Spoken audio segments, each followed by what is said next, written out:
P.T. Barnum's life was a constant act of reinvention, and nowhere was that more evident than in the 4 extravagant mansions he built in Bridgeport, Connecticut.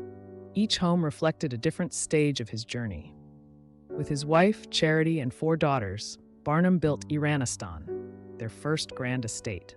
Completed in 1848, this Moorish-style palace was inspired by the Royal Pavilion in Brighton, featuring domes, archways, and elaborate gardens. Barnum was at the height of his early success. His American Museum was booming, and he was flush with cash. But by 1855, his ambition nearly ruined him. Barnum invested heavily in East Bridgeport real estate and bankrolled the Jerome Clock Company, which collapsed and left him $500,000 in debt. He was forced into bankruptcy, and a year later, a fire destroyed Iranistan. But Barnum was nothing if not resilient. By 1860, he had paid off his debts and was back on top. Next, he built Lindencroft, a refined Italianate mansion filled with European paintings and elegant gardens. It was meant to be a forever home for him and Charity. But life had other plans. Charity's health declined, and doctors advised a move to the shore.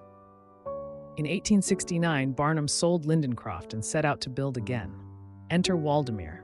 Bigger, grander, and perched along the Long Island Sound, Waldameer was meant to be a peaceful retreat.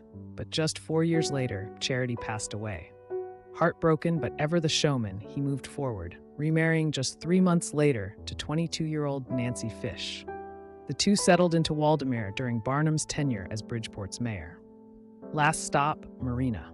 At 78, Barnum wanted a modern, draft-free home, so he built Marina right next to Waldameer.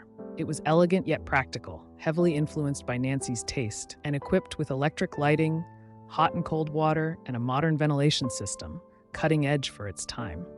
Barnum spent his final years there before passing away from a stroke at age 80. But his legacy lives on, in the city he helped shape and the industries he influenced.